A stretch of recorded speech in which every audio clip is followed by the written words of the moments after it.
What you doing? Ran out of space on my phone, so I'm deleting some stuff. Bye, singing dog. Bye, goal. I pronounce you. Bye, wedding ceremony. Stop. At Metro PCS, you get 2 free phones with twice as much memory. Really? Don't say bye to your memories. Switch to Metro PCS and get 2 free LG K20 Plus phones with 32 gigs when you switch 2 lines. Metro PCS. Wireless. Figure it out. Coverage not available in some areas. Sales tax not included in phone price. Excludes numbers on the T-Mobile network. See store for details and terms and conditions. Blog Talk Radio. Well, it's Wednesday. See, I actually got the date right because sometimes that doesn't happen and I say it's Tuesday when it's Thursday or like it's Thursday when it's Wednesday, but it's actually Wednesday and it's a 6 o'clock Central Standard Time show. You know what that tells me? I must really like the person that I'm interviewing because now I'm cutting into my social drinking time. Just kidding. Hi. Welcome to the show, everybody. I am so excited and so nervous. So nervous because the person I'm interviewing today has been a long time in coming. He's been so, oh my gosh, so ever patient and so ever kind to wait for me in my schedule to accommodate him. And one of the coolest parts is I don't always get an opportunity to get around to my Canadians, which is some of the favorite on my list, some of the most favorite people that I know and love, of course. And so I'm very, very excited to be announcing that Terry Fernihough is finally coming on my show for the very first time. Oh my God, I can't even. It's going to take a heck of a lot more probably than an hour to discuss all the talents and some of the exciting things and projects he's been involved in, some of the awards he's been nominated for, the music, the bands he's played in, the software that he's been endorsing lately. I mean, it's just such appropriate things to know about him. But the first thing you should know is I have a quirky little term that I have for him, which is called the sassy, silly song man. I'm sure he'll probably appreciate that. He is such an amazing individual, not just because of the talent by which he possesses, but by the fact that he takes and he turns around and he is able to endorse all of his friends on such a regular basis. I mean, every time I turn around, he's always endorsing someone for something, whether it's this project, whether it's this film, whether it's this music. I mean, it's just, I am just blown away by the amount of support that he gives to the community, which is not the norm, by the way, folks. We'd all like to believe that everybody endorses one another, but that's not necessarily the case. So it's very encouraging to me to be able to host somebody who actually has a keen sense on the Canadian music industry as a whole, not to mention the fact what it takes to be great in a band versus also being in a room and recording your own stuff.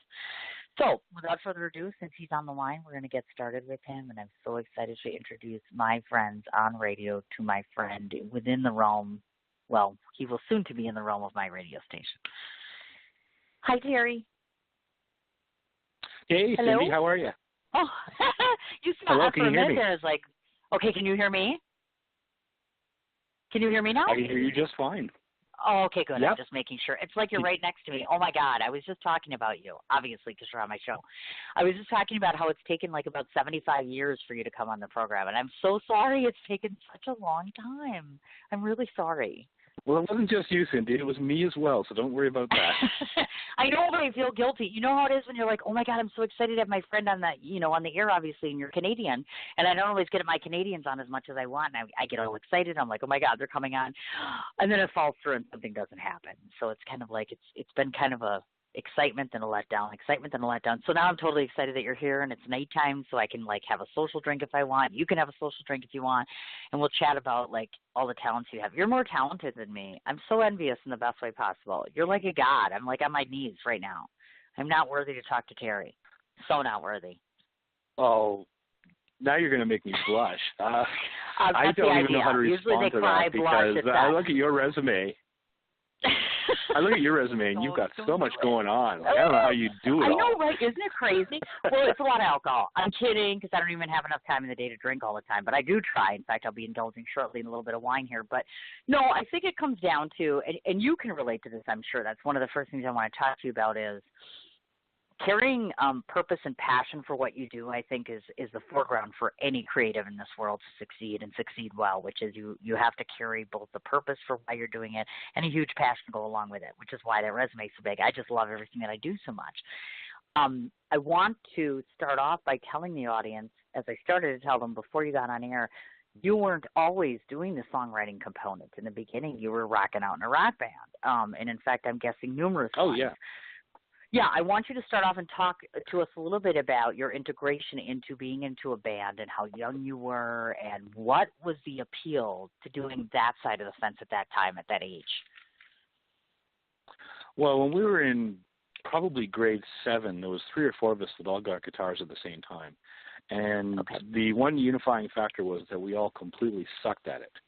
And we didn't care. Okay. We had a good time, and we just made noise in my mom's basement, and she was very gracious and put up with all the noise. And we got a drummer, and she put up with that as well. And gradually, we came to the conclusion that 2 of the other guys were a little bit better on guitar than I was, and I switched over to bass.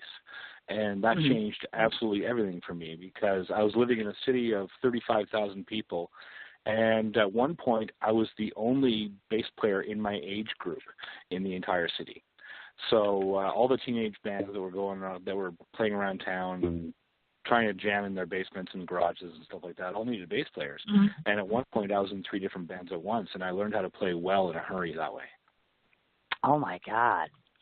Now, you just said 3 different bands, right? So I'm trying to picture this in my head in terms of, do you have how do you juggle that constructively? Meaning, are they bands of the same sort, different genres? Do you know what I'm saying? Like, was it all different types of music where you were juggling? I do, yeah. Okay, today I'm playing this or this? Okay, gotcha.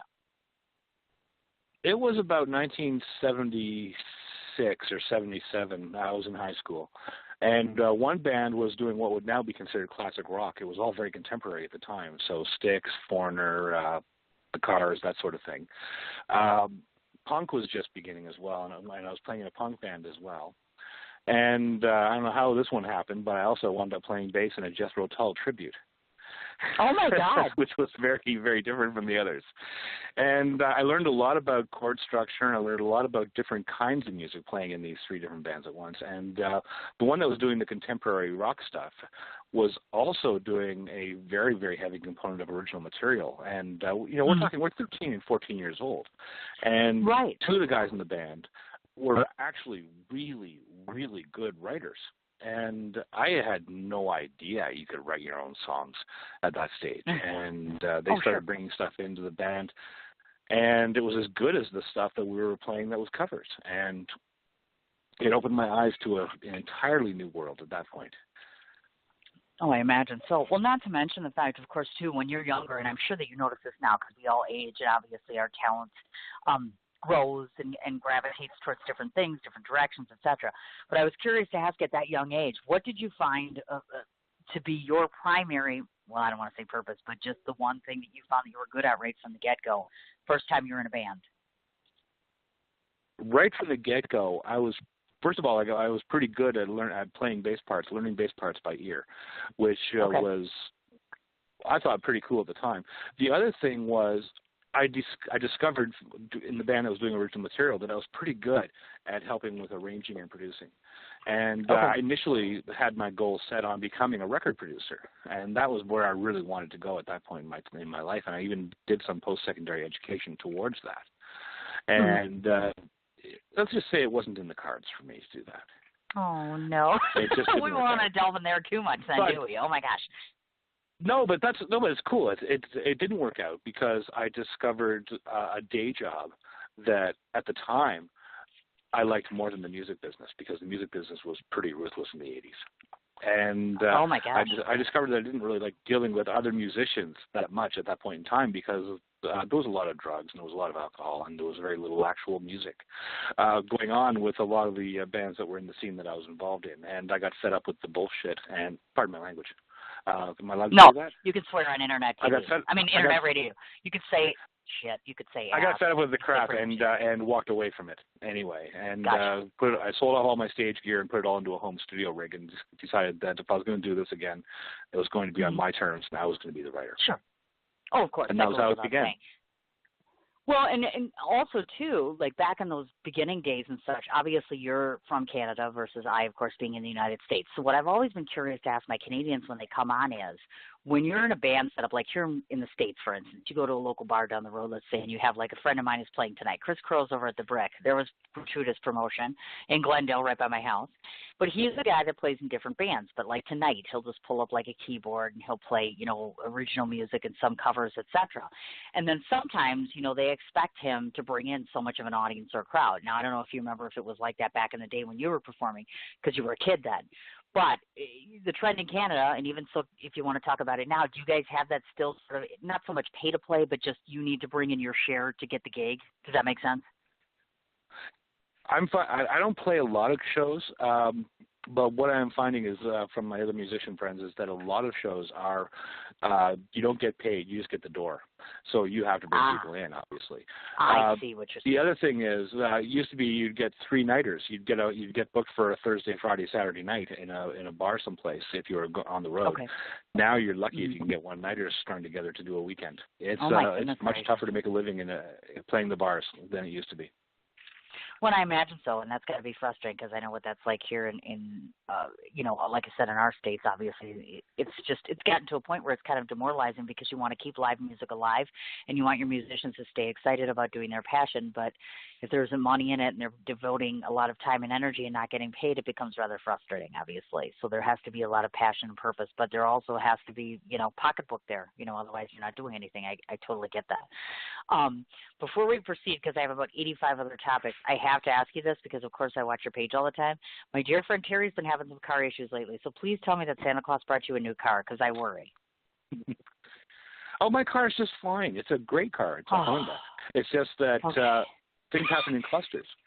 And okay, I gotcha. I've spent very little money on repairs on this car in the time that I've had it, but just a whole bunch of things ended up going at once. It's just unlucky fluke.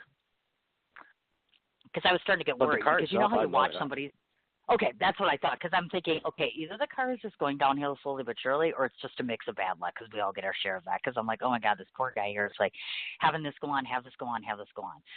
So, okay, good to hear that. So we can move on to the next issue. Thank you for making me feel a lot better. Now... seriously, you watch this stuff and you're like, hey, is this person okay? And sometimes you don't have enough time to reach out and find out about that. So I figured since I have your attention, I'm just going to throw that out there. Now, as I mentioned, you, of course, live in Canada, Ontario. You're in Ontario, of course. So talk to me a little bit about Ottawa. Ottawa versus, where am I getting Ontario from? That's weird. Okay. Well, so here's Ottawa my question. is in Ontario. Okay, so explain that to me. Because I've never been to Canada, and I'm trying to pick, like, I interview people from Canada all the time. Like, one will be in the Quebec area, one will be in Montreal, and then somebody will be like, oh, I'm in Sherbrooke area. So, I mean, are you just like one big cluster, or are you just like a bunch of different cities? Give us a little overlay of where you are.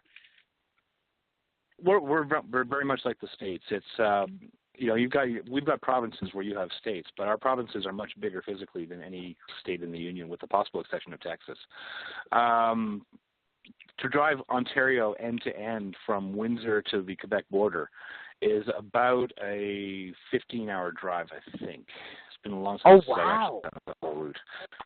And if you go from Windsor to Thunder Bay at the other, up at the top near upstate Michigan, the Manitoba border, it's a couple of days of driving straight through.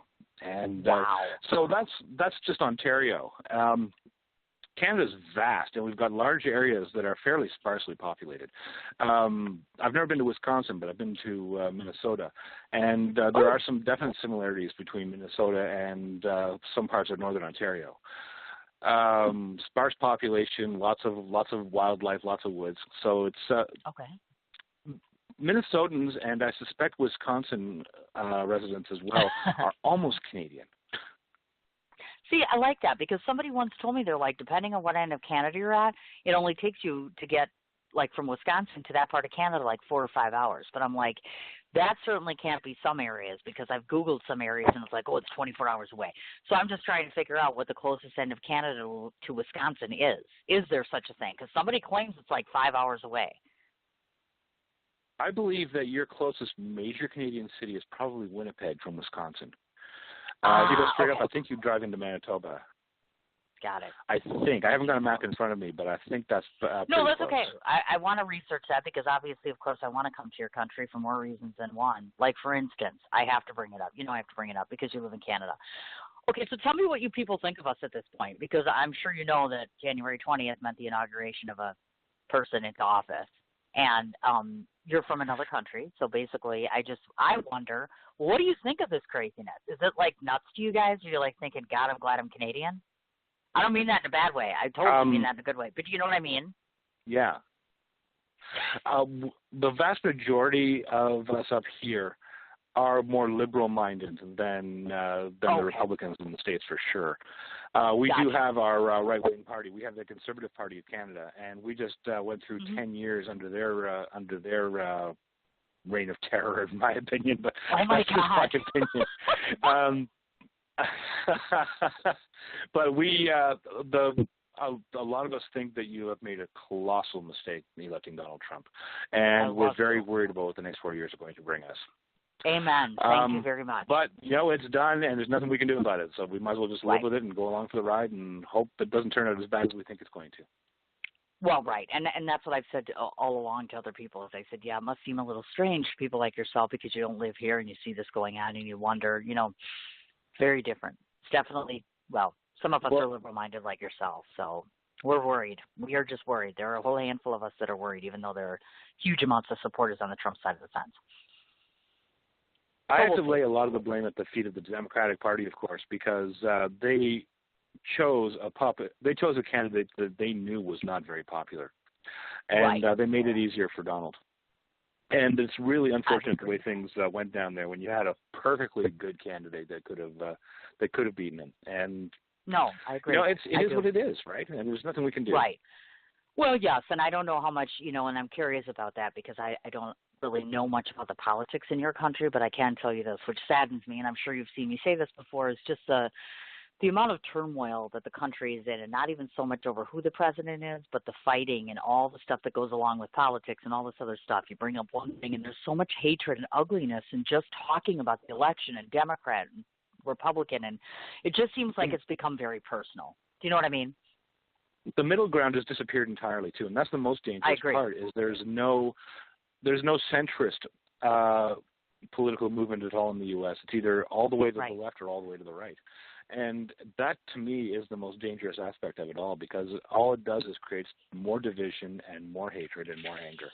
And until they can find a way to reach towards the middle and at least try to actually work together in Washington instead of just trying to thwart each other's efforts, I don't see it changing, and I don't see anything getting better. And we're on the verge of that here in Canada as well.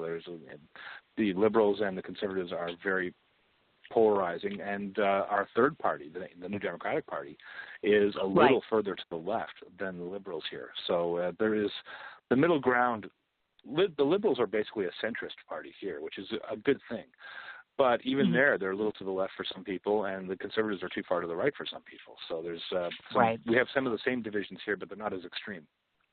Yeah, I gotcha. Good. And that's good that it's not, that extremity is really starting to cause extenuating circumstances for lots of people. Friends losing friends, people stop talking to each other. It's become ugly. So let's just pray for everybody, I guess, is the bottom line on that one. I was just curious on your take on that because, like I said, I don't get the benefit of knowing the Canadian side of things, so it's always nice to ask.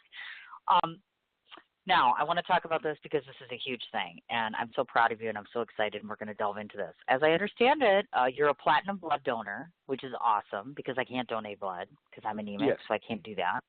So now I know that you have also written songs in the past, of course, to raise awareness for organ donation. So I want you to talk a little bit about why the concept of organ donation is so significant to you, and then explain to the listening audience, for those that might be considering it, why it's such a vital and important thing to do for other people, in your opinion, I should say. Okay.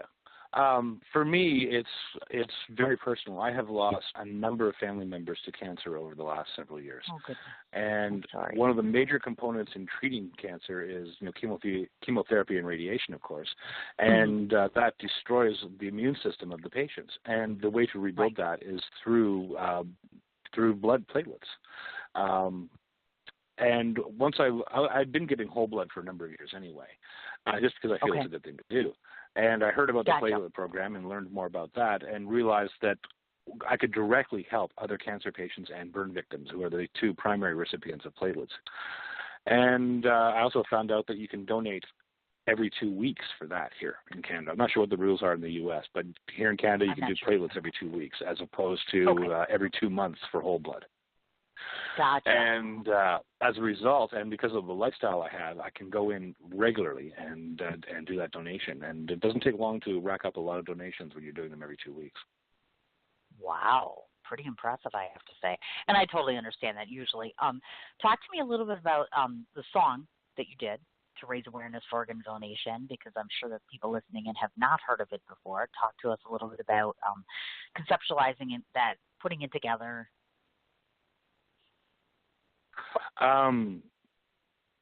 I'm sorry, Cindy. I don't even know what song you're talking about. I haven't done one specifically when for I was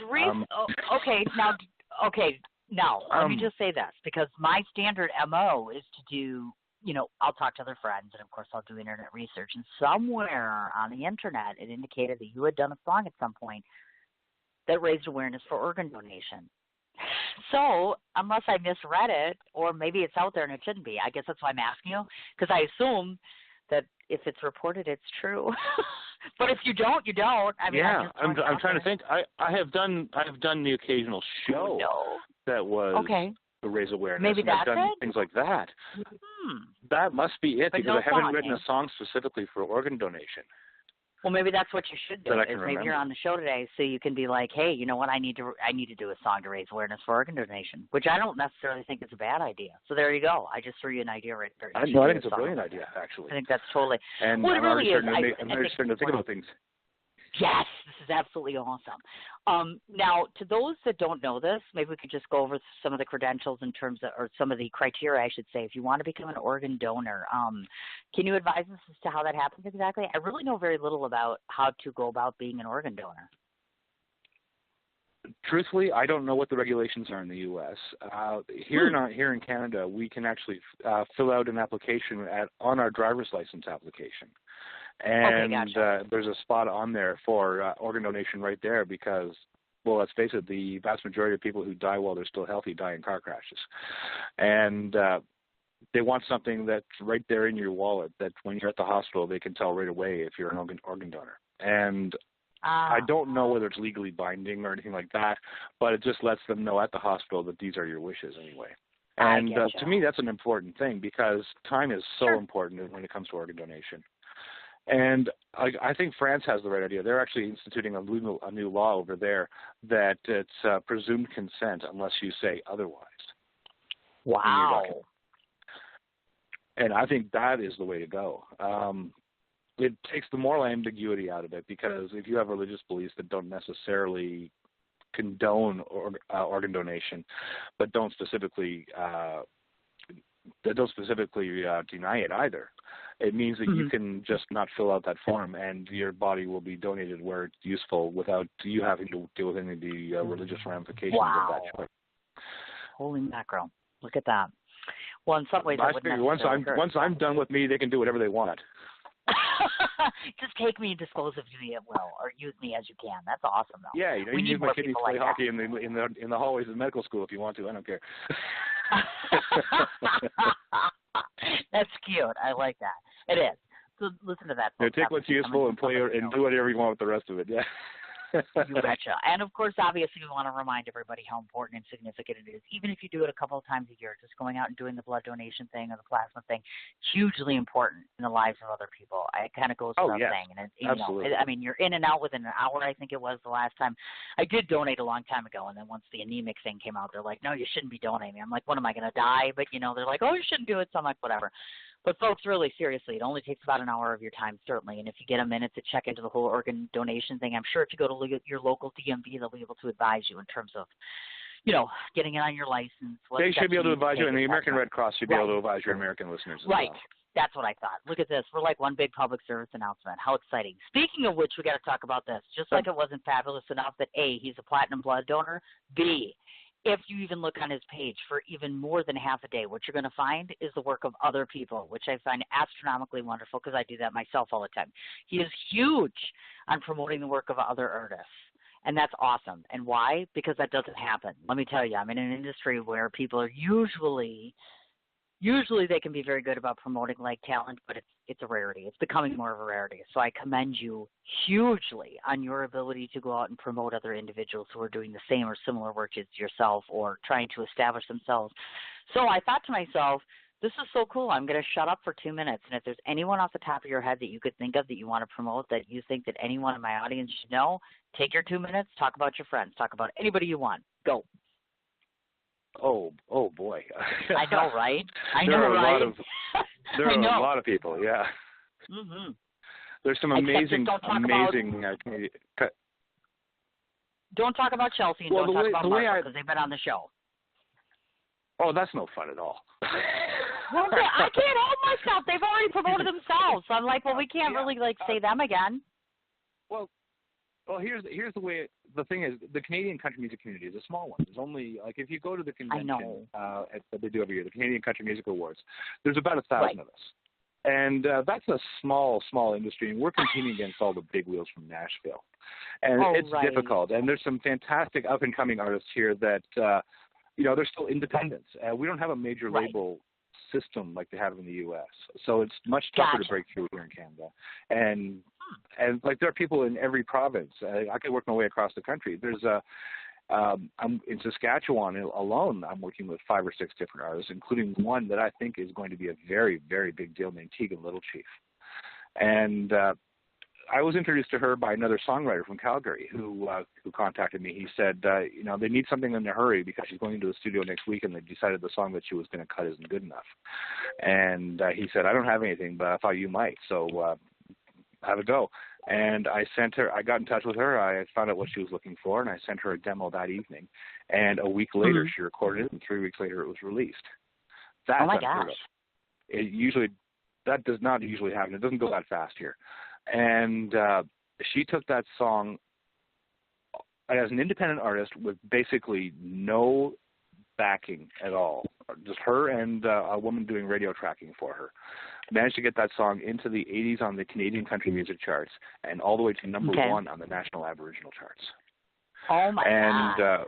And I never thought I would ever be able to say the words number 1 record in my career. Because I know I'm working on the outer edges, completely on the independent side of things. I don't have a publisher backing me. I'm doing it all myself. And to get a number 1 record with a new artist on the Aboriginal charts is just huge. And her and I wrote the follow-up single together, and she got to number 4 on the national Aboriginal charts with that one as well, and placed even higher on the mainstream country charts. So awesome. She's one that I think is definitely one to watch. And that's anybody else? Little Chief. Oh, nice. I'm working with a new artist right here in Ottawa named Jessica Pearson. Okay. And she's doing something very different. It's more bluegrassy with a little bit of a Celtic feel to it. And her band is Jessica Pearson and the East Wind. And they've just released their first single. And she's an absolute pleasure to work with. I think she's going to be a big deal. And but I could go on for the next 3 hours about that. There's a band in Alberta called Domino. And I've had one cut with them so far on a song that I co-wrote with their vocalist and bass player. And it didn't end up being released as a single, but the album that it was on became the album of the year at the Alberta Country Music Awards the year it came out. And they are a band that is going to be a really, really huge act on the Canadian country scene, I think. So they're another one I'll give a shout out to. That's Domino. I could that's the cool thing about being a songwriter is I can work with a variety of different people in a variety of different genres. I'm even working with a couple of pop artists, and I've had an offer to write a jazz tune with somebody, and that's like learning a new language for me. So I don't know how that's going to go. I was just going to say the minute you said jazz, I was like, okay, you know what you should do? Go see La La Land. Have you saw La La Land yet? Not yet, but I intend to. That looks like a wonderful I was just going to say, yeah. It does, and it's got that kind of music in it, the jazzy sort of music, and it'll get you a great, because they're touting it as a modern-day musical. I mean, it's a 7 out of 10 in my opinion, but I think it'll give you that good thing because I know what it's like to do something that's out of your boundary, so to speak, like you've not done it before, you're not used to it. But God knows you've been working with artists and doing music so long, it's like your second nature. You'll be perfectly fine. That's just my thought, so. But that's because I'm a groupie of yours, so you could do no wrong, period. I call you the sassy, silly song man. That's my name for you. Terry is the sassy, silly song man. Oh, that's pretty cool. I like that. I totally do too. You know why? Because have you ever read your page? You're a smart ass and you're silly and you're goofy and you're over the top in like the coolest way possible and not in like a jerky way, but you're kind of like, he could be a real smart aleck. And then I was picturing this like with you as scotch in your hand, like, okay, he had a drink and now he's even more silly. Do you know what I mean? So that's why you're That's exactly what I'm like when I drink too. Yep. Amen to me. Thank you very much. No, I write some songs that are very funny, but I take them very seriously too. So. Sorry, I didn't catch the last thing you said. No. I was going to say that's going to be one of my questions is when you're composing a song, like for instance, Lady Gaga, and this cracks me up because she's like, I drank a bottle of brandy and I wrote this song, and I'm thinking, you drank a bottle of brandy and you passed out. So my question to you is, from a musician standpoint, because I'm a writer, but like if I write my show or whatever, you don't catch me drinking. I mean, you wouldn't catch me drinking to save my life. Now, afterwards, fine. So do you find that there are certain stimulants or things, whether they're physical or non-physical, that help you produce the best product possible from a musical standpoint? Caffeine. I'm a coffee junkie. Oh, seriously, yeah. I'm down now. I'm down to about 6 cups a day, but for years and years, I was 15 cups a day. Oh, my God, yeah, Terry, my doctor turned white when I told her, so I figured I better cut it back. Oh, my God. That's what I found out. Dude, get a new hobby, okay, because that's crazy. But, yeah, 2 or 3 cups a day is my normal now. But I usually have a pot on the go when I'm writing with somebody, and just because I need to be alert and awake. And it tends to keep my brain firing at a pretty high rate, so there you go. Sure, I can imagine that. Well, and like I said, that being said, right now I've got a little shot of Fireball. How ironic, because I got me a little vodka. That's ironic because I have me a little vodka sitting on the table and I'm having a cocktail. So I'm cheering to you all the way from the great state of Wisconsin to the lovely country of Canada. We're cheering one another on this fine Wednesday evening, having a cocktail and talking about Terry's music because I'm a groupie and he's a sassy, silly song man. I'm telling you right now, you're going to book more gigs. Tell them flat out, I'm the sassy, silly song man. That's what they call me in Wisconsin. I'm telling you, having a tagline matters. I'm just going to say that. That's all I'm going to say. Okay.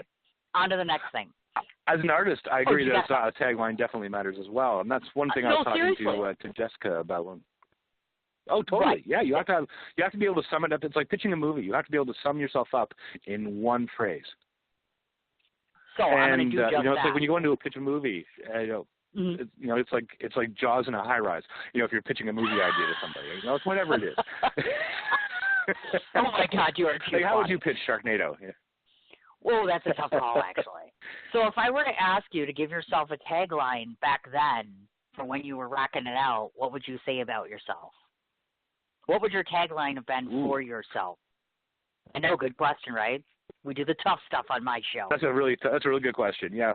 Well, you've seen my picture on my Facebook profile. I looked like that pretty much when I was a teenager. Seriously? And but seriously, yeah. Like I had longer hair, but I always had the big glasses, and I looked basically like the same goofy guy I look like now. So I didn't really look rock and roll. I looked more like Bunny Carlos than Jimmy Page. So it was always a tough one. I'd go in there, and they'd look at me and they'd think, "Oh man, this is gonna suck." And then I'd start ripping into Chris Squire and Geddy Lee stuff on the bass, and away we'd go. But I got fired from the punk band I was in for showing up for a gig in a three-piece suit.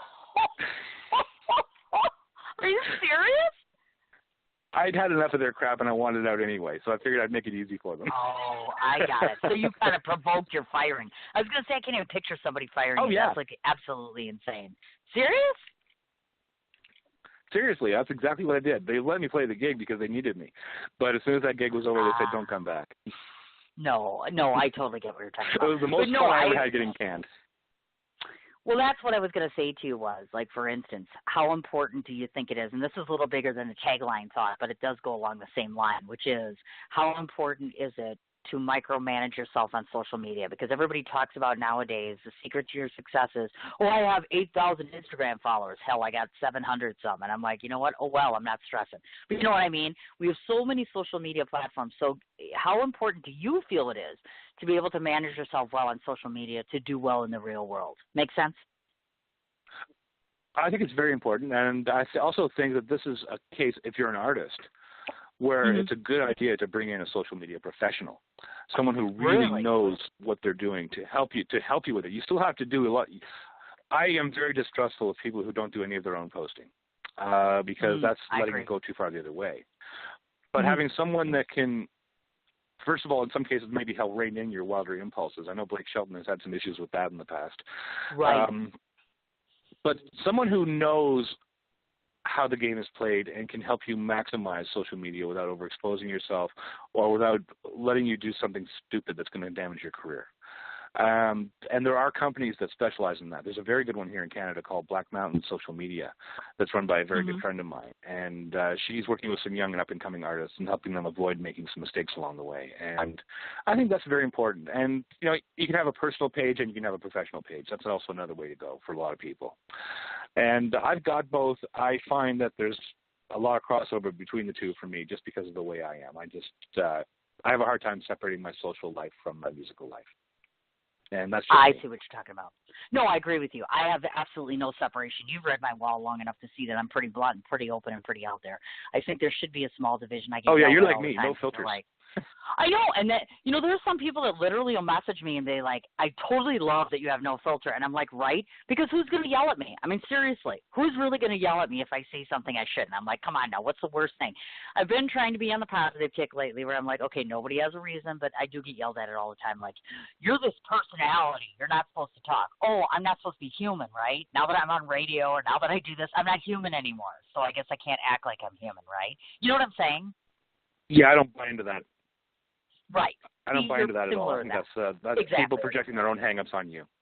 Thank you very much. So I'm like, you know what? I know I'm a personality to some extent, but it's like I don't think I'm being a jerk. I'm not going out and saying, let's shoot people and let's do this or this. I'm just keeping it real. If I'm depressed, I'm going to let you know I'm depressed. Well, yeah, you're not. Yeah, you're not Rush Limbaugh here. Yeah.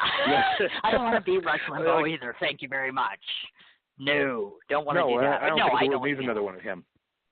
No, I agree with you. I one definitely of him, think that's crazy. Well, and that brings me to my obvious point, which is this. Obviously, we all have people that are recognizable, that we look up to or we enjoy their style, etc. So having said that, are there particular songwriters or performers that influence or inspire you in particular? Yes, there are. There are several. Your listeners might be more familiar with some of the American ones that I could mention. There's a couple writers in Nashville that are really, really amazing writers, and sometimes they get enough attention, sometimes they don't. One of them is a guy from, he lives right in Nashville. His name's Chris Walland, and he's written a lot of number one hits for people like Kenny Chesney, and I think he's had a couple of George Strait hits and things like that. Chris is a wonderful writer. He wrote the Good Stuff, which is one of my absolute favorite songs ever that Kenny Chesney did. And it's basically, it's a guy who's just turned 100, looking back at his life and how he got to be 100.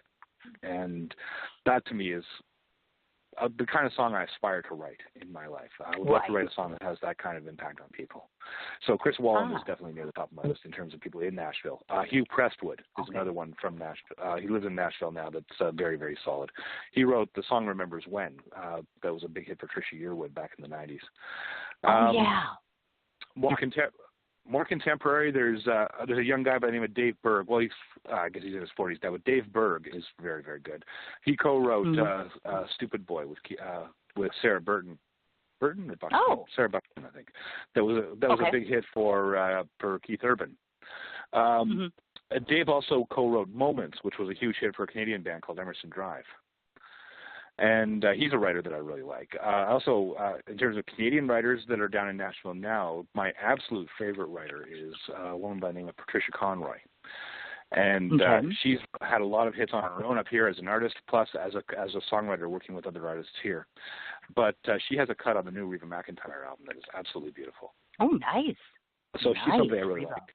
And Carolyn Dawn Johnson is another one that I really like. She had a couple of hits in the U.S. and has now faded more back into the background of being a songwriter. And she also goes on the road as a guitar player with Miranda Lambert on occasion. Oh, nice. So that is really cool. So there's a lot of good writers out there. Oh man, that's another conversation. Derek Rattan is another guy from Bracebridge, Ontario, a little tiny place up in cottage country here in Ontario. That's about as close to Wisconsin you're going to get is the Muskoka area of Ontario. But Derek co-wrote "What Was I Thinking," which was Dirk Bentley's first number one hit.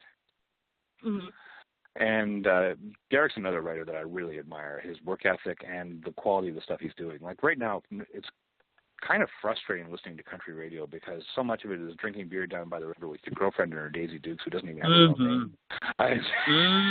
You know, do you ever notice it? My dog died, my cat died, my girlfriend left me, I need to cry. I think it's depressing sometimes, don't you? I mean, I get bummed out sometimes listening to that music. It's beautiful, but that's more old style country than what they're doing now. I gotcha. Yeah, It does happen. And for a while there, they were doing a lot of songs about soldiers not coming back from Iraq and stuff like that, which is, like there's definitely a need for songs like that. But for a while, the only way you could get a ballad on radio was to have it be about a soldier who didn't make it back home. And I think what's happened in the mainstream music industry is they've gone lowest common denominator across the board, just like they have on television and in movies. They go for the easy buck. They go for the easy song that's going to get played, and the playlists get smaller and smaller and less diverse. And I think we're on the verge of a renaissance in country music because, well, some of the it happened in the States. Americana is now becoming as popular as mainstream country in the U.S. And I think that's a very healthy trend because that's where a lot of the quality songwriting is happening now, is in the Americana movement down there. Country writers are still writing great songs, but they're getting harder and harder to get cut. Right. And we're starting to see some of that happening here in Canada as well. You're seeing people that are branching out from country into folk and bluegrassy and Celtic music a little bit. So that diversity is gradually creeping back into what they're playing on country radio, thanks to people like in the States, Chris Stapleton and Sturgill Simpson. And I think it's a good time to be a songwriter in terms of that. In terms of actually making money, it's a terrible time to be a songwriter. But that's because of the new music industry and the way things are working now, because people aren't buying albums like they used to. Oh, right. No, I know. Totally. So So if you're not doing it for the art, you're really, if you're not doing it for the love of the music, then you're screwed to begin with anyway. No, I agree with you. Because the money's not there either anymore. That's why I always tell people. I'm like, so I figure I'm going to write what I want to write. Amen. Yeah, if I can't write stuff that I like, I don't want to bother. Well, that's exactly right. Well, there's dozens of dollars to be made. Right. You should be able to make a living doing art, as far as I'm concerned. I agree with you. No, I agree completely, 100%. And I think that, it's kind of the same thing with any kind of wordsmith work, so to speak. You know what I mean? That's what you get television from. That's what you get film from. That's what you get songs from. I mean, it all revolves around the written word. So I wish that there was more of an appreciation for it, not just in general, but monetarily. You know what I mean? Well, you know what I'm talking about. It's frustrating. It can be very, I know exactly what very you're talking about. Yeah, and yes, because you're living it. And my day job for the last 35 years was in the book publishing industry, and we see the same thing there too. And unless you can go out and sell the book out of the trunk of your car and sell 250,000 copies, the publishers aren't even interested in looking at your manuscript anymore. Exactly. Like, how the hell are you supposed to get started? Amen. You got to come on radio shows and talk to people, and you got to promote yourself. You have to learn to literally be your own publisher, your own promoter, your own marketer. I mean, literally, it's really all in the power of your hands, I mean, it's just that's the way that we've evolved things around here, unfortunately, but it's true. It's one of those things. Now, the good side of that, though, is once you do get a deal with one of the majors, then you know exactly what to expect from them and know how the game is played. Right. So there is an upside to it as well. It means that you're going in there much more prepared when the time does come. Correct. Oh, I agree with you 100% as far as that goes and stuff. Now, when I was looking around at some personal items to learn about Terry, oh, my God, I saw that you love this movie called Reliving Marilyn. You have to tell me about this because I'm a fanatic. I'm a Marilyn Monroe fanatic. And this is actually something I've never heard of. So tell me about this film. Do you know something about this film? Because I've never heard of it. This is a small film that was actually done here in Ottawa by a local filmmaker named Morgan Blackburn. And his wife, or I think they're married. Yeah, they're married. His wife, when she does herself up, is a dead ringer for Marilyn Monroe. Oh, my God. And we did a nightclub scene for the movie where they needed to have the music piped in, and she was singing over the track. And I helped out on the set that day. I worked the sound for that and had the music going so they could sync to video for that. And I spent a full day on the set for them. And my God, she looked like her, she sounded like her, she moved like her.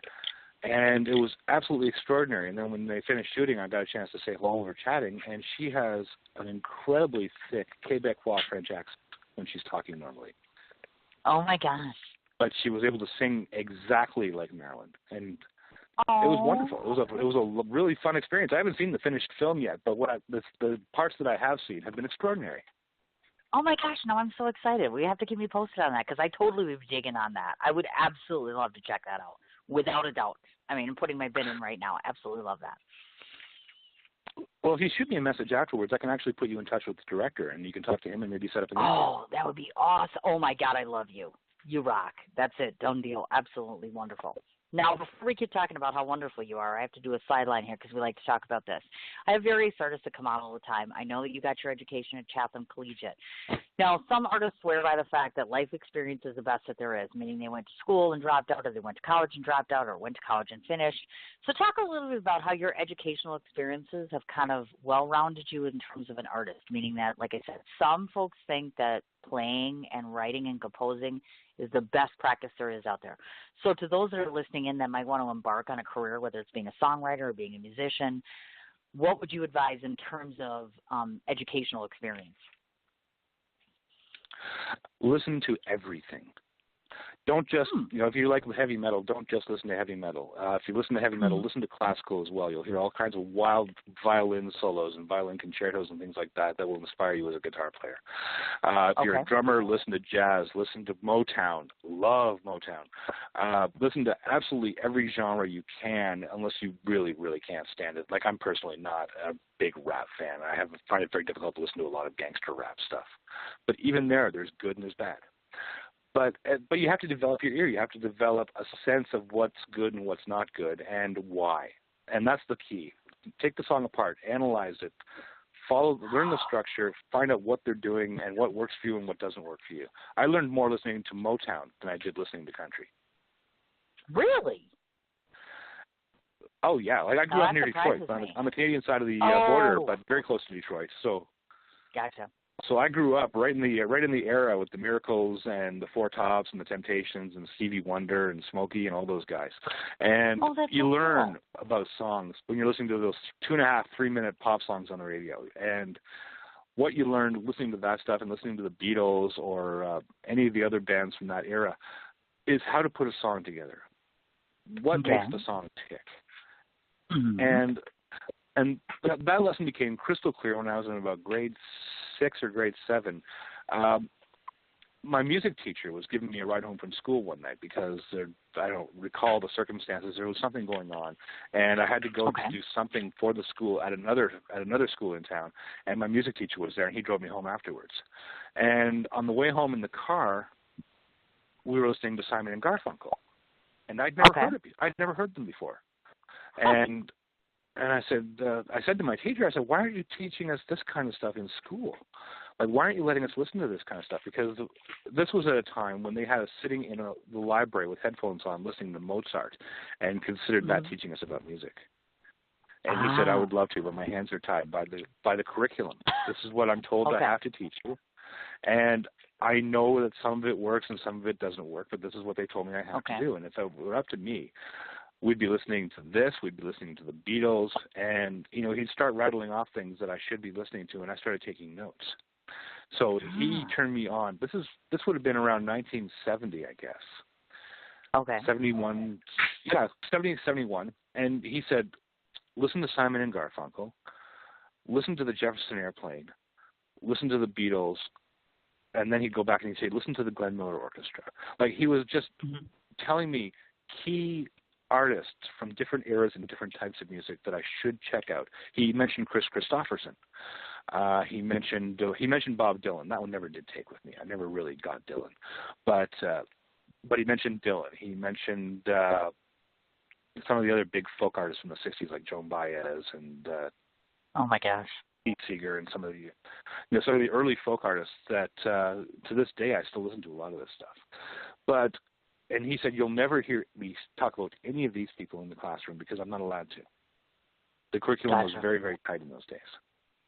I gotcha. And that was the beginning of my real musical education. I like that. So then I started experimenting and trying to find different kinds of radio stations and all that sort of stuff. So that's when it all opened up for me. Sure. Oh, of course, without a doubt. Now, I'm going to give you a second to relax here because there's 2 different songs. Well, there's more than 2 that you gave me, but there's 2 that I picked, actually. So if you could give a little intro to the first song that we're playing, which is Bulletproof. So talk to the audience a little bit about backstory on Bulletproof, and I can play that. Okay, the backstory on Bulletproof was I was having a conversation with one of my friends. We were walking on our way to an event during a book convention when I was still in the book industry. And Heather was a few years older than me, and her husband was probably about 5 years older than me, I guess. maybe a bit more. Okay. But, they were active, healthy people. They'd go on kayaking trips and, hiking and cycling, all this kind of stuff. And he wasn't feeling well. Went to the doctor one day, and next thing you know, he's on the table having a bypass. Oh, my gosh. And she was just completely flabbergasted. She was still processing all this in her mind because it only happened a couple of days before this trip. And she said, I don't know what the hell to think now. I always thought he was bulletproof. And, that just stuck in my head. And the idea came initially from that little spark, and that wound up being the second verse of the song, was talking about him. Gotcha. And shortly after that, I was making a trip to the East Coast in Canada for another convention. And that was like a lot of driving with stops on the way to see some of my customers along the way. And that was, I love going out there. It's beautiful country. It's like going to New England. Sure. And always things coming by the window that you don't see normally at home, and things will trigger ideas in your mind. And I just happened to come over the top of a hill into the area for a local radio broadcast as the news was hitting, and they were talking about some kid who had been killed in an ATV accident.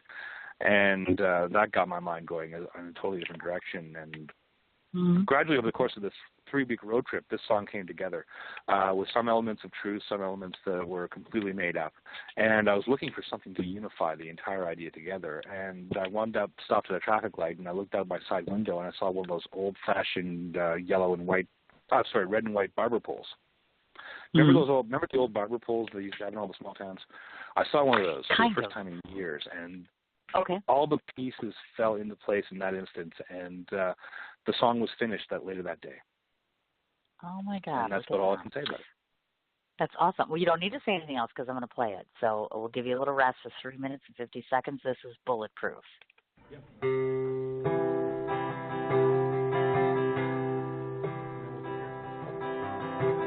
Jamie Morgan broke his neck on an ATV. I'm pretty sure he'll walk again, but we'll have to wait and see. His grandpa was in my chair at 2:45, telling me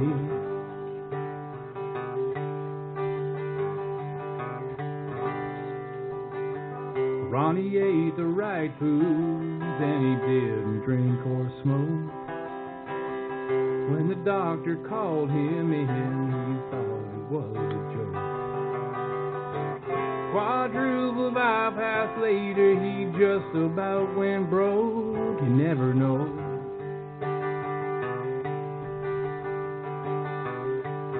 And I'm so lucky, I know just what I've got. I've got the kind of life that I know can't be bought. If I've learned anything in this old barbershop, we're only bulletproof till God gets a clean shot.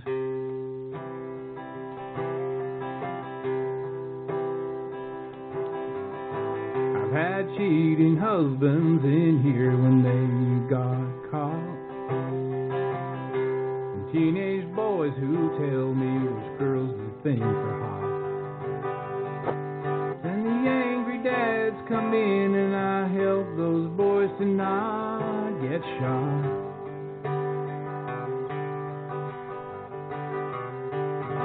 I'm so lucky, I know just what I've got. I've got the kind of life that I know can't be bought. If I've learned anything in this old barbershop, we're only bulletproof till God gets a clean shot. There's no predicting when the end is gonna come, so I try to fill each day with laughter, life, and love.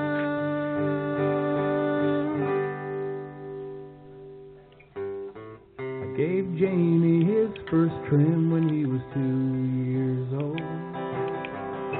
I helped Ron get through his wedding when his feet were getting cold. I know every secret in this town that can't be told, and that's gold. I'm so lucky to know just what I've got. I've got the kind of life that I know can't be bought.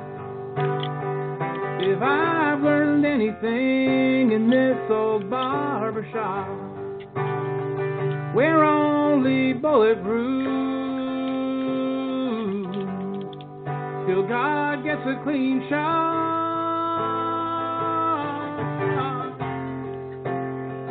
We're only bulletproof. Till God gets a clean shot. I like that song. Don't you just love that song? Well, I have a biased opinion. No, especially that last little part. I'm like, oh my God, it finishes on such a neat little note there, right? So thank you so much for sharing that one. I think that's awesome. I think they're going to like the second one too, but we'll get into a little while, obviously. Now, I thought this was super exciting when I saw this little fact, because your music has been contributed to two different films, actually, Rockland and, of course, The Gasleys. One of them was more recent I had heard about. So I guess first I want to talk about Rockland. Yeah, The Gasleys hasn't even been... The Gasleys is just about to come out. It's kind of an 80s retro horror film. And I haven't actually seen it yet, to be honest with you, so I don't really know what more to tell you about it. Rockland, I know a bit more about. It's that one was done a teen musical comedy that was done a few years ago. It's a local filmmaker here in Ottawa. Again, his name's Brett Kelly, and he does a lot of fun, spoofy, horror-y type movies. He did one called Jurassic Shark. He did My Fair Zombie, which, in addition to being a very, very fun movie, became a very successful stage play here as well. Sure. And this is the kind of stuff that he does. And Rockland was a teen musical about a bunch of kids trying to save their community center. And that was right in my wheelhouse. You know, he just said, we need some Taylor Swift type country sort of stuff. What do you think? And I said, sure, no problem. And I sent him a demo of a bunch of things I had already written, and I got together with the young girl that was doing the lead in the film, and wrote a couple songs specifically for her to do as well. And three of the songs wound up making it into the picture. That's so and that was exciting, a lot of fun. isn't it? I know it was a total gas, and I absolutely loved doing it. Right. And when the Gasleys project came along, I said, well, look, I like the script. I like what you're doing with this, and I would love to contribute some songs for this one too, if I could. And I sent him a few things, and he found a couple things that worked for him, and he put them in, and away we went. So there you go.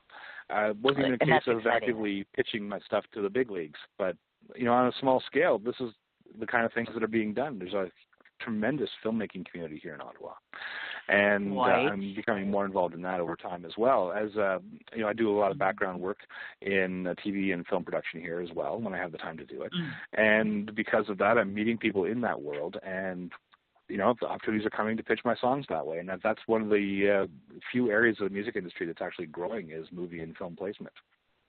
Exactly, and so it's so if I could start exciting. local on that front, eventually that might lead somewhere too. That is so cool, Sorry, isn't it? And I'm a huge supporter of all that good jazz and stuff like that. And I don't think people realize how many outlets there are within the film industry for a musician to be part of. I've orchestrated my first film festival. I have live music every night by different acoustical musicians. I am doing a film where I'm using 15 musicians that I know. I think it's very integral. Just the relationship between filmmakers and musicians, or even not even just on a film level, like commercial work, for instance. Like here in the States, I don't know how it is in Canada, but tons of musicians are recruited regularly to do music for commercials. Is the commercial industry saturated there, or is there still a lot of growth that can be found there in the Canadian area? I think there's still growth here. I think there's still growth in the U.S. as well. I think it's a major outlet for people that are doing independent music, because let's face it, Cadillac is going to license people like the Rolling Stones or Led Zeppelin for their ads. But who are the smaller companies going to be licensing? They're going to be licensing. They're going to be licensing independent musicians. Or in the case of Apple, they're going to be finding the real cool up-and-coming indie bands, and they're going to showcase them like ex-ambassadors. or Mumford and Sons or whoever the hot band of the moment is. They're going to turn up in an Apple commercial, and then it's all going to suddenly explode for them, and it's great. Oh, of course. And yeah, that's an area that I would love to be able to court more actively, but I don't know how to go about that at this point. So I'm starting small, like I do with everything else. Well, of course, and there's nothing wrong with that, because look at what his starting small has got him. He talks so modestly, and it's like, oh my God, he's bigger in life. Oh, that's right, I'm a groupie. I forgot. Sorry. I'll keep singing your praises. Well, I had a 5-year plan at the beginning. When I first started out, I had a 5-year plan, and I achieved it in 3 years.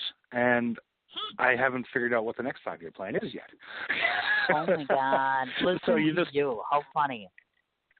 It wasn't even really intentional. It's just being in the right place at the right time and being able to actually take advantage of that when the opportunities came my way is what it basically comes down to.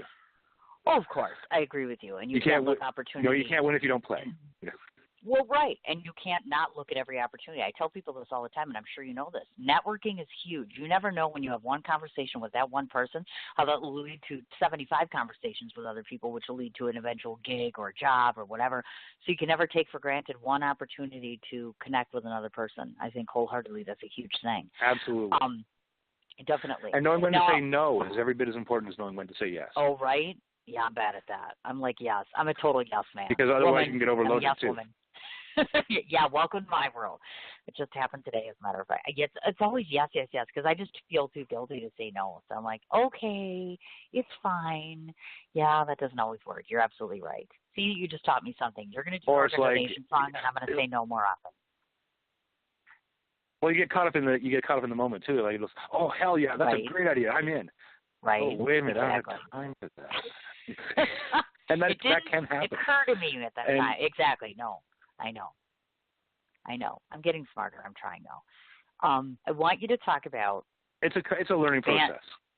Well, no, I agree with you. Let's talk about Band in a Box, because you have endorsed that software before. I've seen you talk about it before, etc. So tell people that don't know what Band in a Box is and why you're such a staunch supporter of it. It's an idea tool, basically. What it is. It's a software program that will allow you to type in what chord changes you want in a song and then hit a button for whatever style you want the song to be played in. So you still have to write the song. You still have to know what you're doing. But it means that you don't have to physically play all the instruments yourself at the development stage, which is great because I'm a bass player. I suck at guitar. I suck at keyboards, So I figure out what the song is going to be.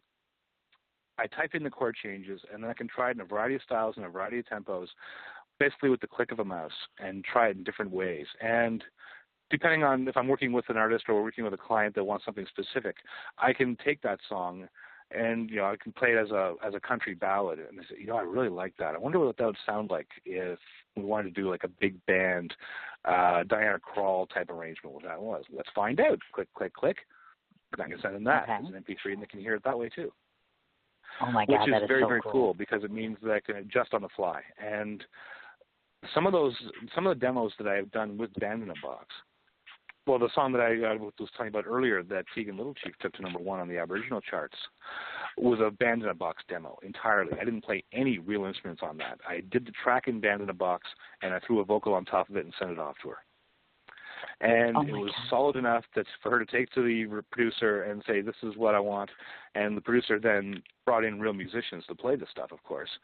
But in terms of the feel, in terms of the tempo and the attitude of the song, just like the demo. And to me, that is a huge, huge thing because the way it works nowadays is if you take a song in that's just a straight guitar vocal demo, half the time the producer can't hear the potential of the song. They just don't have the ears for it anymore like they used to in a lot of cases.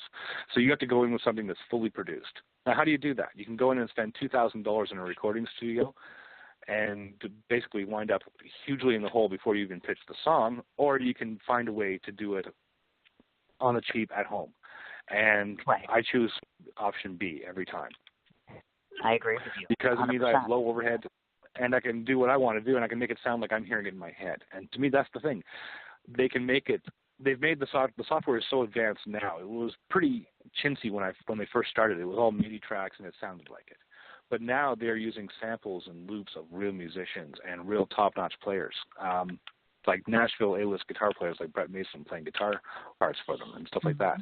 And the software has become so easy to use and so intuitive that if I'm hearing it in my head, I can figure out a way to make it work with the software.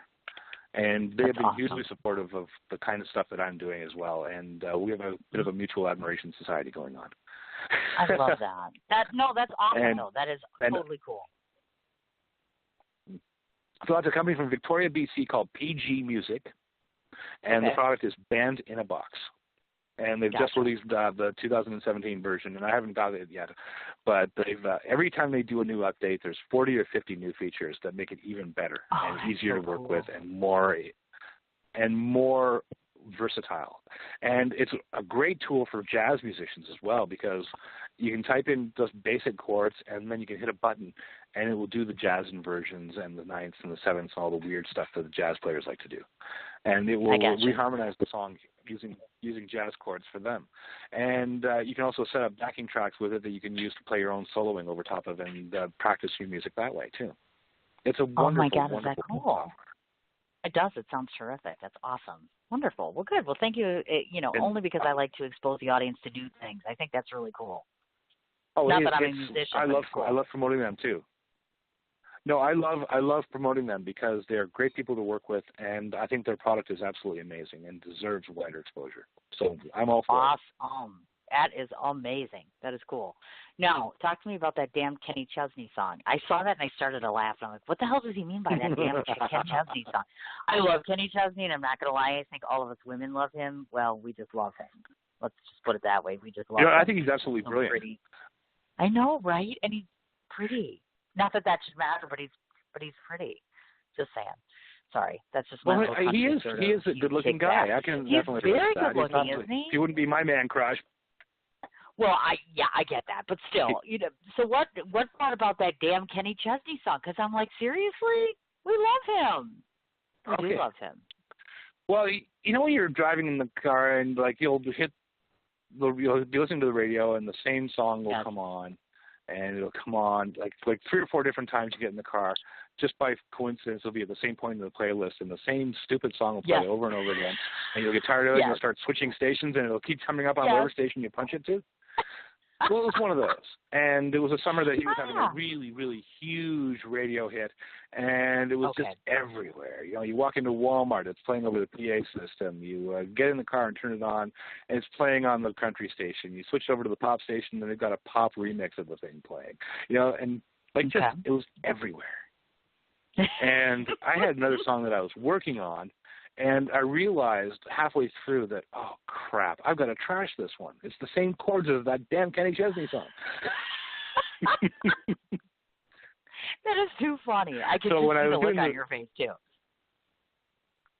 And it does happen. You're gonna be writing something, or you're gonna be singing something, and that sounds familiar. What is that? And and it happens to the pros.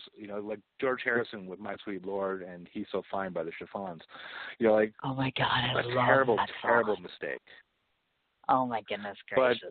But and it does happen. And I always try and stop myself before it happens. And I realized halfway through writing a song that, oh, crap, I'm just rewriting that Kenny Chesney song.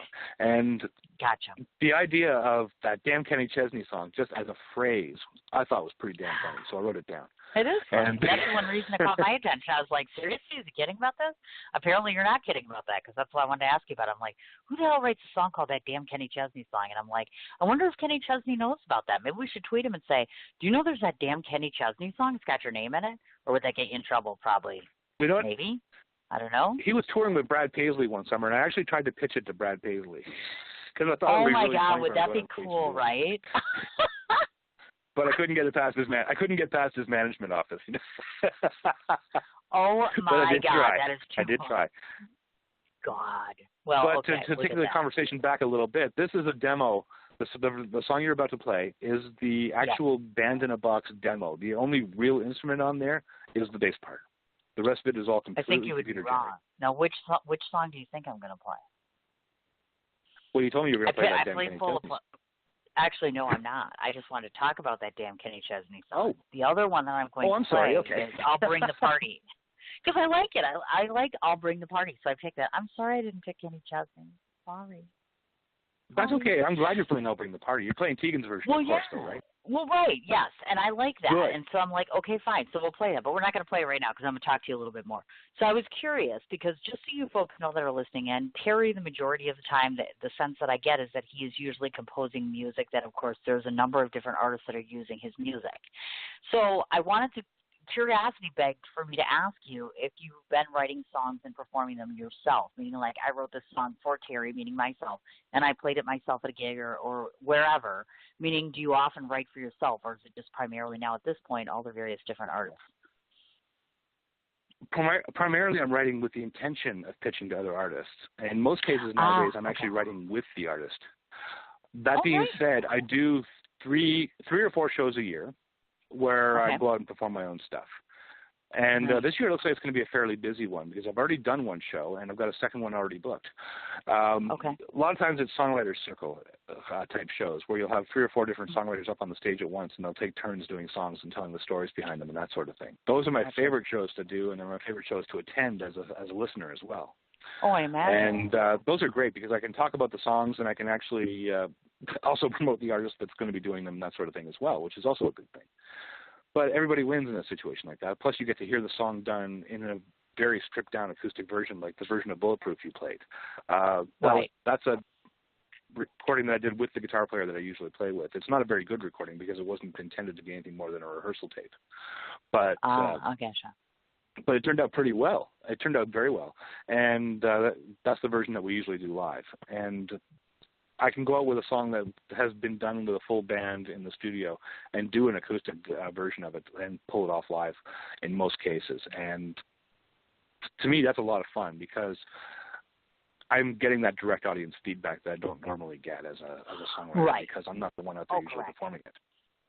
Correct. No, I totally get what you're talking about. And, you know, I know that you mentioned the writing thing, and we started talking about this, of course, but I know that you've written with our friend Marshall Dane before and, of course, with Chelsea Cretus before. And I wanted to ask you if you'd seen either or recently, because I haven't talked to them recently. I saw that Chelsea wasn't feeling well not so long ago. And, of course, Marshall is on a whirlwind. I'm telling you, every time I turn around, he's performing and playing someplace. And he's such a darling man. Oh, my God. One of the nicest people you'd ever want to talk to. I don't need to tell you that. I know you know. Oh, Marshall's great, and he's like the Energizer Bunny. That guy just doesn't have an off button. He's just go, go, go. And eventually he broke his leg rather badly a couple of years ago and had to take some time off.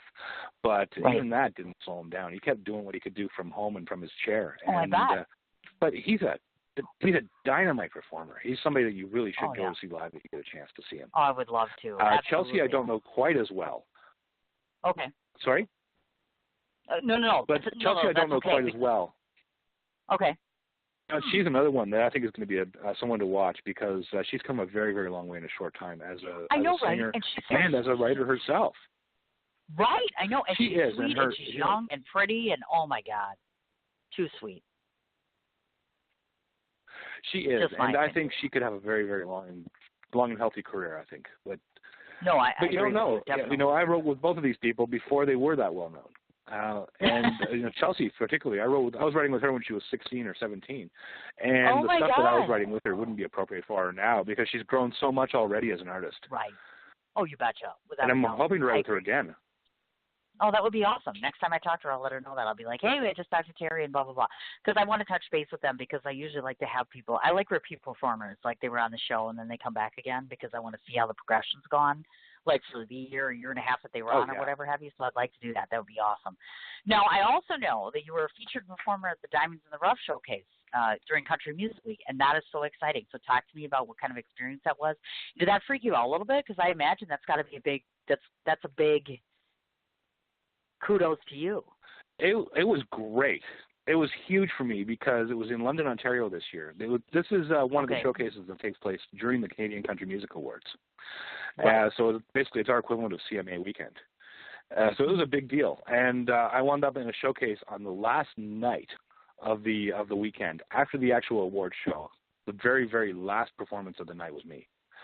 And everybody's half in the bag and they're exhausted. They've been listening to music nonstop all weekends.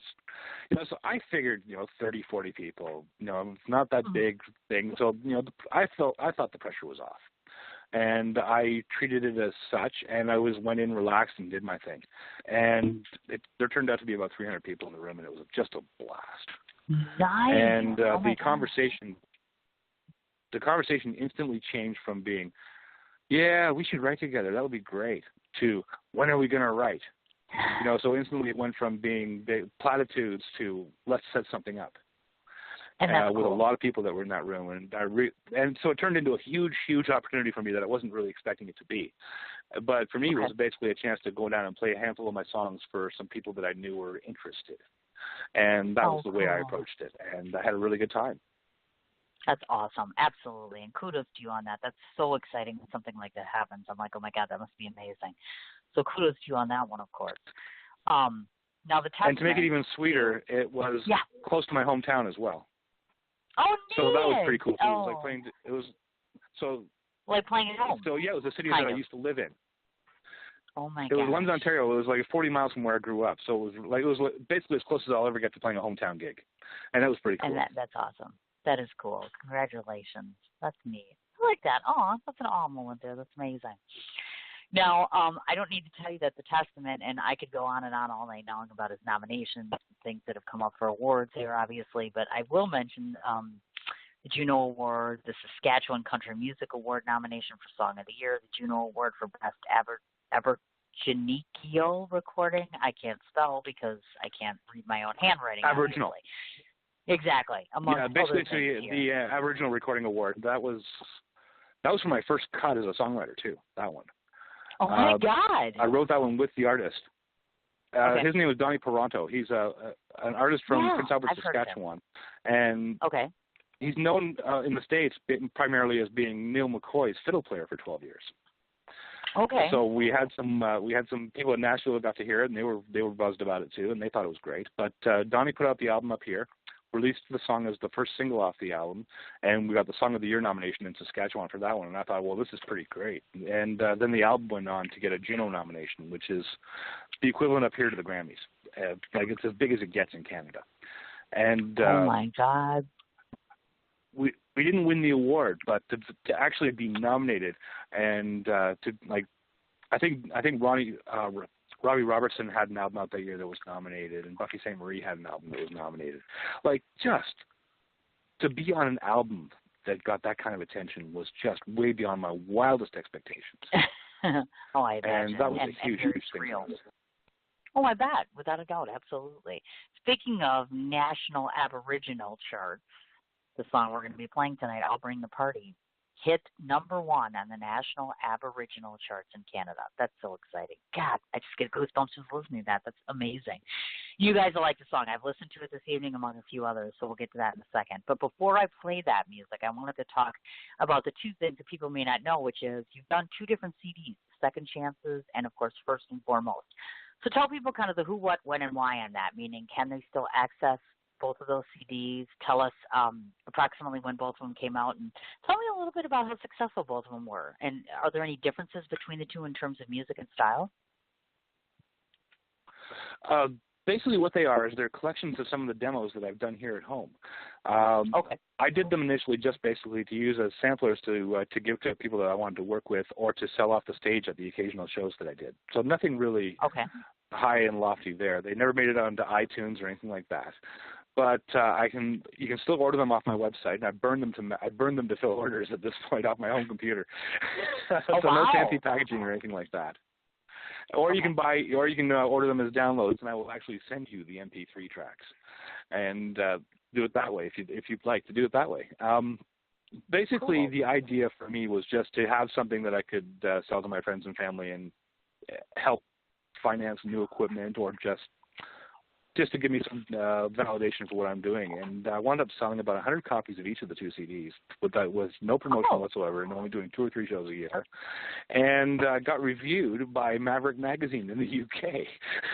Oh my God! Which I thought was really, really crazy. So they didn't make it into the print version of the magazine, but they made it onto the web edition. in the review section, the month the guy reviewed them, he reviewed both of them at once.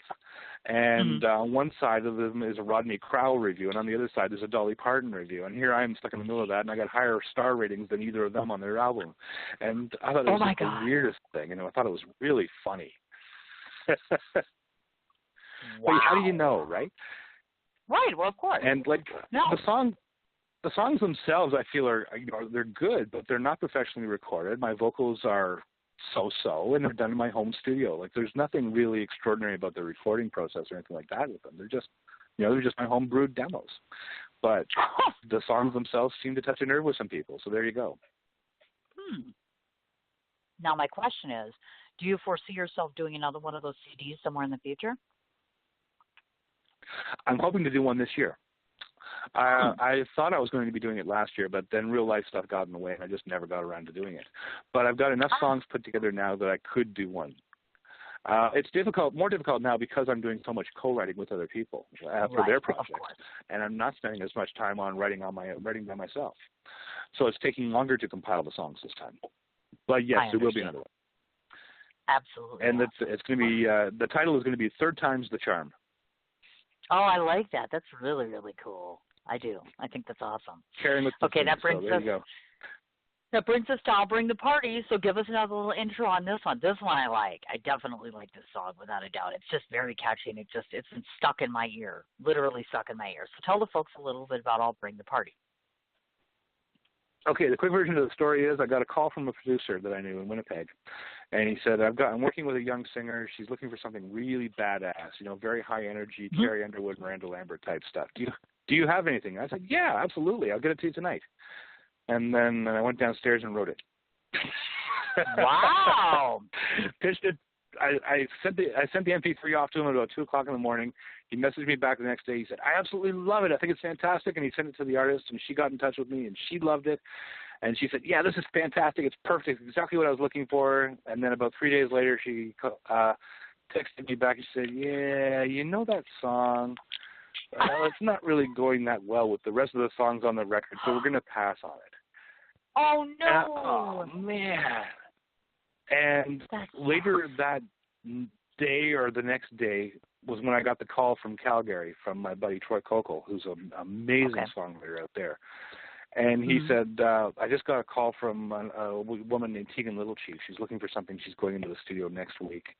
Do you have anything that might work? She's looking for something like really rocking. She's like a little fireball of energy. What do you got? Sure. I said, I've got the perfect song for her. I sent it off to her. And that was the song. Yeah, I wrote it in 20 minutes, demoed it in an hour, and it got turned down on the first pitch. The second pitch happened a couple of days later, and bang, #1 hit. That is awesome. You never know. Absolutely. Look at that. All right, I'm going to shut up. You're going to shut up for 3 minutes and 27 seconds, and let's listen to I'll Bring the Party.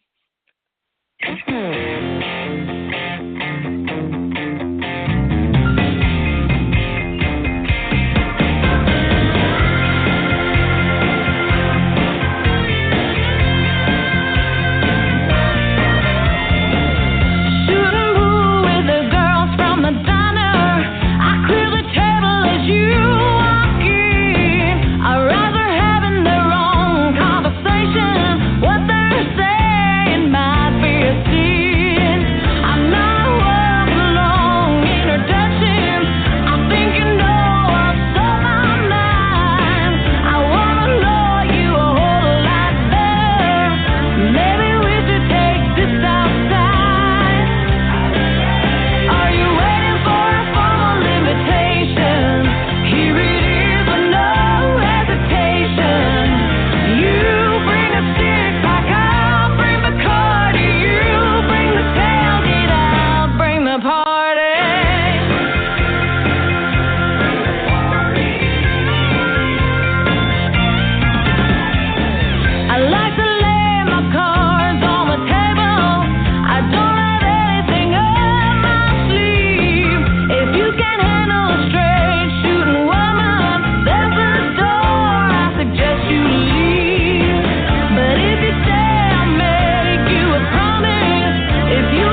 And then you people wonder why I love that song so much. Oh, my God, love, love, love, love, love. So 2 wonderful songs. Absolutely. See how quick this time goes? What a It's powerhouse like people just think, vocalist.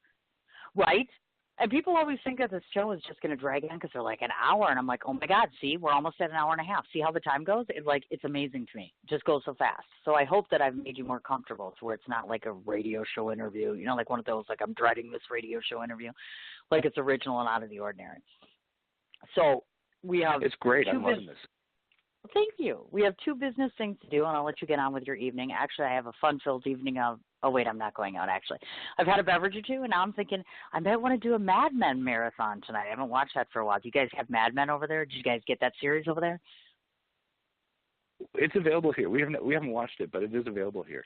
I was just we're on say, a Sherlock. I get the first season. I don't know if you've seen the Uh-uh. The DVDs just arrived for season 3 of Sherlock for us. We just got them tonight, so we're all excited about our weekend planned. I gotcha.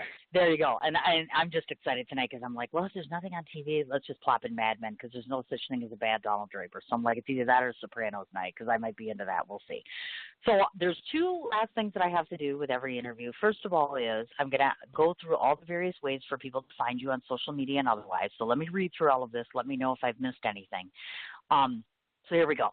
The actual original website is www, and it's Terry, T-E-R-R-Y. His last name is spelled FERNIHOUGH.com. Also, he has Correct. I can't talk. Facebook personal page as well, same name. His Twitter handle is @TR, and then again spelled FERNIHOUGH.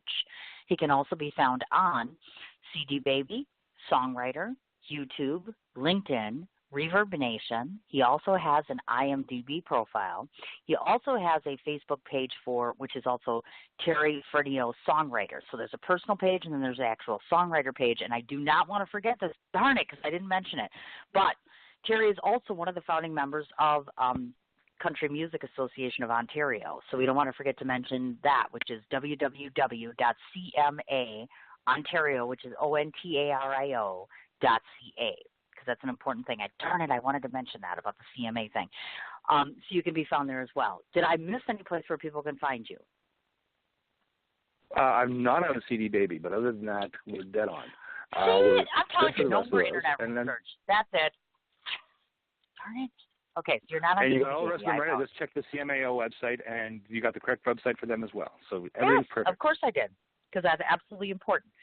So the very last thing that I want to do is the same thing I do with every radio show if you've listened to it before, which is I get to tell the guest what I think of him, and then I'll let you get off on your merry way. And the reason that I do this is not only is it not scripted, that means it's original and from my heart, but more importantly, it gives the audience members a chance to find out what I think of you personally and professionally.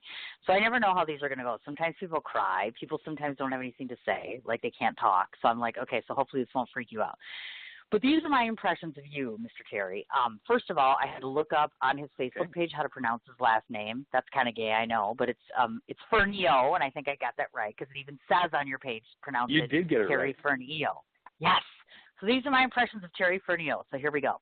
The very first time and the very last time I talked to him, and every conversation in between has always been a symphony of support and sweetness.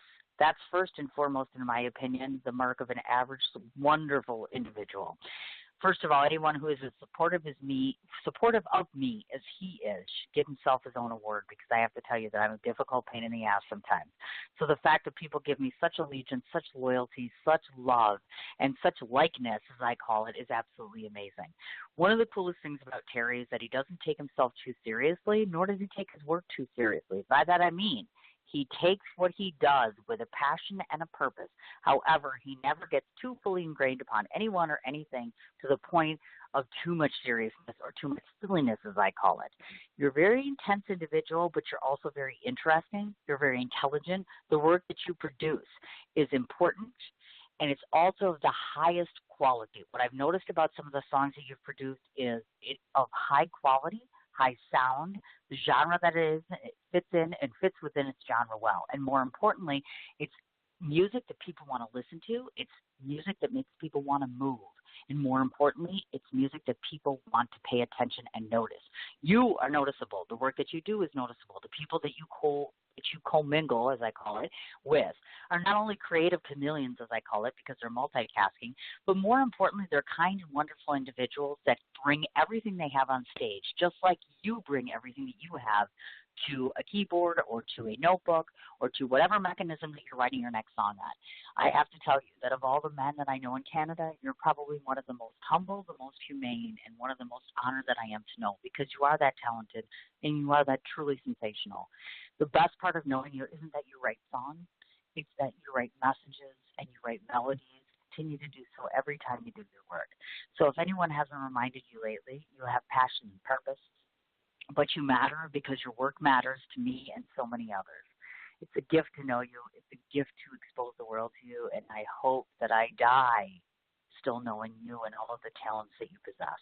You really are a true gift, and I appreciate you taking the time to come and talk to us. How's that? Well, I'm not speechless very often. Oh, my God. That was Why awesome. do people stop talking on my show? I don't even know what to say. I'm like, they stop talking. That's what people say. They're like, I don't know what to say. I'm like, what did I do? I didn't do anything. I just told you what I thought. That was wonderful. That's honest. That was absolutely wonderful. Thank you so much. Thank you so much. And well, I've waited a long time to tell you that. The feeling is absolutely mutual. Oh, Sorry? He likes me. He really likes me. Oh, I almost forgot. I have one more question for you. I almost forgot. This is like the magic $1 million question. I know you're going to do this for me, Terry, because we're friends, and I know you know that this matters. I've been asking every one of my show guests, and I know you're going to say yes. So I know you're going to tell me that you have actor Michael Madsen's phone number and that you're going to give it to me, because he's like, as you know, I've been trying to get Michael Madsen on my show for a year and a half, and I know you've got his phone number. I'm sure you're going to tell me. I have a cell phone, Cindy, and I'm going to get him on your show. You're going to do it. You're going to say yes right now. I know Michael Madsen. I have a cell phone number. You can do it right now. You're not going to do it. God, I wish I could. Shit. What do I have to do? Give up my kids? Come on. Nobody's got the number. Who's got this guy's number? Come on. You know what? If I knew him, if I had his number, you'd be the first person I would give it to. I love you. See what I'm talking about? Why is it be so hard? You can play 6 Degrees of...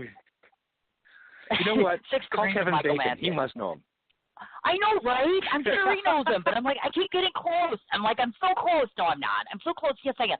So it's like the running game on my show now. Literally, it's like I ask every single person, like, do you know Michael Madsen? Do you have his phone number? I'm like, I'm not really a stalker. I don't have any pictures. There's no candles. I'm not doing anything creepy. I just keep asking people. And it's always the same answer. No, I don't know him. Well, you know what? They shoot so many movies here in Ottawa. You just never know when that could happen.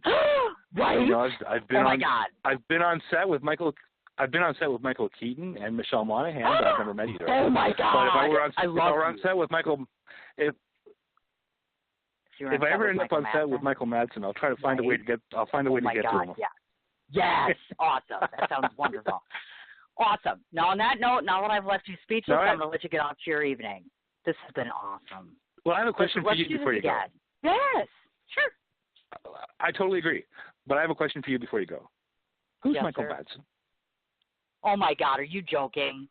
I just heard the words, who is Michael Madsen? I don't think I've ever heard that in my life. Are you joking? I am. No, I'm not totally joking. I know he's an actor, but is he on Mad Men? He's a guy on Mad Men. Have you ever heard of? No. He's a movie actor. Like, for instance, have you seen Reservoir Dogs or Donnie Brasco, Free Willy, like the movie Free Willy? Oh, he was the dad in Free Willy. $275 million. Or like Thelma and Louise. He was the boyfriend of Susan Sarandon. If you Google Michael Madsen, Madsen, and look at him, you'll know who I'm talking about. Like, if you look at him, you'll be like, oh, I know who that actor is. You know what I mean? Just Google him. Yeah, I do know who you're talking about now. I've seen Reservoir Dogs and I've seen Free Willy. So, I know who he is. So you know who I'm talking about. See, so you know what I mean. He's been in, like, my God, he's been in everything. Yeah, so I'm like, but thanks for not hooking me up. We're not friends anymore, but okay. Just kidding. I'm just kidding. Oh, that's okay. You can keep trolling me on Facebook then. That sounds wonderful. All right, my dear, I'm going to let you go before I take your whole night away. I love you. Thank you so much for everything. Thank you for coming on the show, and I'll be in touch, as always, as you know. Thank you for sharing your Love you back, Cindy. You are awesome. Thank you. All right, honey. Have a good night. Oh, my God, right? Fabulous, phenomenal. What the hell is up with my guest constantly saying I'm speechless when she talks? I don't understand. I'm thinking that's a good thing. And, hey, look, surprise, he doesn't have Michael Madsen's phone number. Shocker. So I'm back at the start again. One more time. Terry Fernihough is how it's pronounced. And again, website www.terryfernihough.com. And just so you know, the spelling is FERNIHOUGH.com.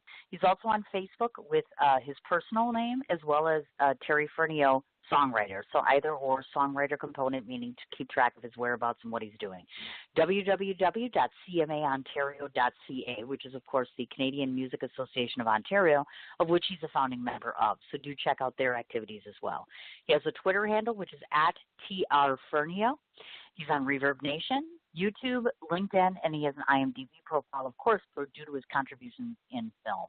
Want to remind everybody tomorrow, Mark Myers is coming on the show at 3:30 Central Standard Time because I am so excited that we are promoting a local play. It's not very often that I get an opportunity to have local individuals come on the show, but it just so happens that my girlfriend Candy Parra, so very proud of you, is one of the cast members that's going to be in the show.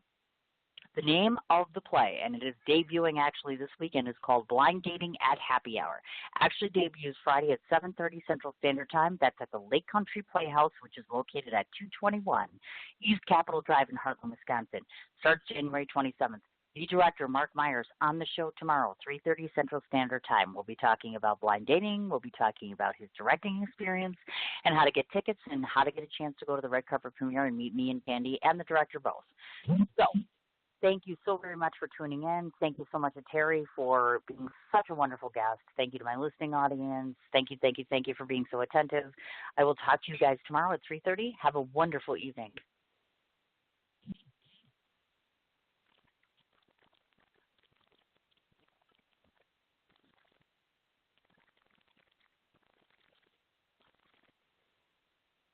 What you doing? Ran out of space on my phone, so I'm deleting some stuff. By singing dog. By goal. I pronounce you. By wedding ceremony. Stop. At Metro PCS, you get 2 free phones with twice as much memory. Really? Don't say bye to your memories. Switch to Metro PCS and get 2 free LG K20 Plus phones with 32 gigs when you switch 2 lines. Metro PCS. Wireless. Figure it out. Coverage not available in some areas. Sales tax not included in phone price. Excludes numbers on the T-Mobile network. See store for details and terms and conditions. What you doing? Ran out of space on my phone, so I'm deleting some stuff. By singing dog.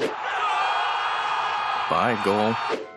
I pronounce you. By wedding ceremony. Stop. At Metro PCS, you get 2 free phones with twice as much memory. Really? Don't say bye to your memories. Switch to Metro PCS and get 2 free LG K20 Plus phones with 32 gigs when you switch 2 lines. Metro PCS. Wireless. Figure it out. Coverage not available in some areas. Sales tax not included in phone price. Excludes numbers on the T-Mobile network. See store for details and terms and conditions.